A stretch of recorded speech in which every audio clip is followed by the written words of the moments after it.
So this idea of the matrix has become mainstream over the last 12 to 24 months. The reason why it's become mainstream is because of Andrew Tate. If you're not familiar with who he is, do a little Google search and you'll be familiar with him pretty soon.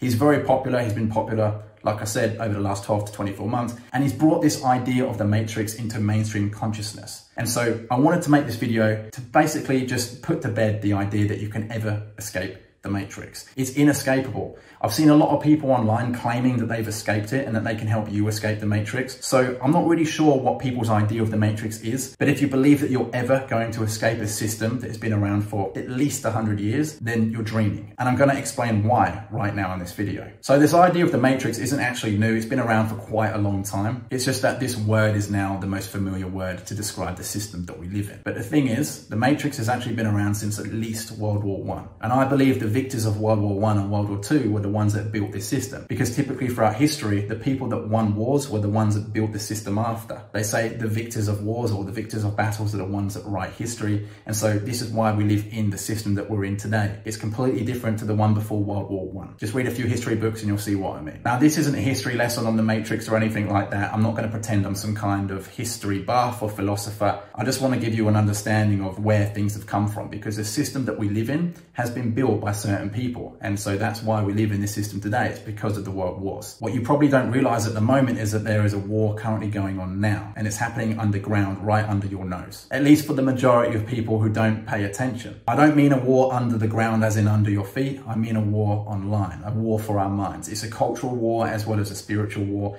You could look into this yourself. If I went into detail on it, this video will be too long. But the important thing that you have to understand is that back in the day when this system was originally built, and even before it, the people that were in control were the ones that controlled the media, because they could control what people were fed, what information they were given, and therefore through propaganda they could decide what direction things took. They could create an agenda. But nowadays, if you look at the system right now, the media organizations are losing their power, at least the old school media that we're familiar with. And instead, social media organizations or social media companies are the ones that are in control of that power. Social media organizations can decide what kind of content they deliver to you, and if they don't like the content that you're creating on social media, they can censor you or ban you or restrict you so that no one can see the type of things that you're creating. These social media organizations are so rich and powerful, they've been able to invest money into technology and artificial intelligence that makes them far too strong to take on. But due to the nature of the system, the governments that control countries work very closely with social media organizations to feed their population certain information that they want them to see or to hear.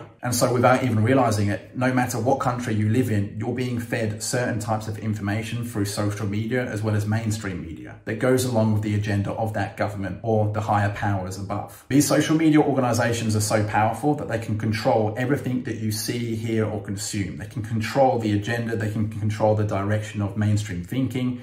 It's all about control. And there's evidence that it doesn't matter how powerful or how rich or how many people you know, you're still going to be controlled by the system. There's literally no escape. The first example I'm going to give you is Kanye West. This is someone that almost everyone knows around the world. He's a massive celebrity. He's rich. Some might argue that he's powerful based on his connections and his network. And despite all of that, he was completely banned from social media and all of his accounts were shut down. Now, you might argue that some of the comments he made were distasteful, and I'm certainly not going to argue against that. He shouldn't say certain things. Now, you might argue that the reason he got banned is because most of his comments were distasteful. They were offensive in some way or insulting in some way. And I'm not making this video to argue against that. If that's what you believe, then fine. The point here is that no matter how rich or powerful or well-known someone is, they can be removed entirely from social media and their bank accounts can be revoked or taken down. So they literally can't get any money out. It's quite obvious then that fame and money doesn't help you escape the matrix and won't protect you. The next example is Donald Trump. He's a sitting president and he got banned off Twitter.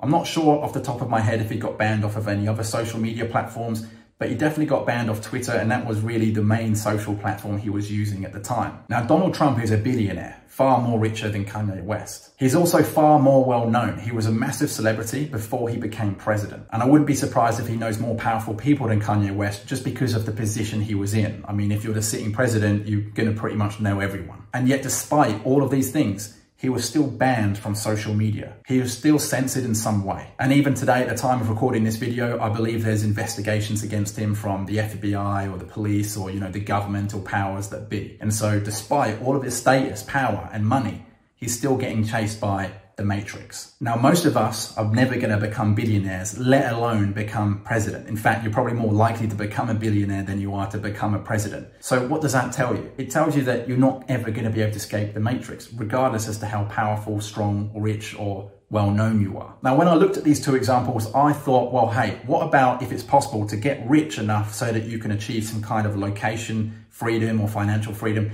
and just stay under the radar? Another example would be the Bitcoin billionaires that have been getting assassinated lately. It seems that even if you stay under the radar in some way and just make a lot of money fast, you're still going to be on the radar of the agenda or the powers that be, whoever's in control of this matrix. I think at the time of this recording, there's been like 3 or 4 Bitcoin billionaires that have been assassinated, or at least they've wound up in strange situations where they've died. From my understanding, from my opinion, based on my research, I believe it's some kind of assassination, but what do I know? Now, after hearing all of these examples, Kanye West, Donald Trump, the Bitcoin billionaires, you might think that it's possible to escape the matrix if you can somehow get enough wealth as well as the right connections in government, maybe. Perhaps Donald Trump, for example, he had certain connections and didn't have the correct ones. You could make that argument. Even Andrew Tate, who brought the idea of the matrix to mainstream consciousness, is rotting away in a Romanian prison. I saw a news article the other day with a headline that said the women who were working for him admitted to working for him willingly, which would make you assume that he's innocent. Because at the moment, if you're not familiar with what's going on, he's in a Romanian jail cell for human trafficking. Now, I don't know if this is true or not. I haven't seen any evidence. I'm just going off what I've read so far. But even though the women who work for him say that they've been working for him willingly,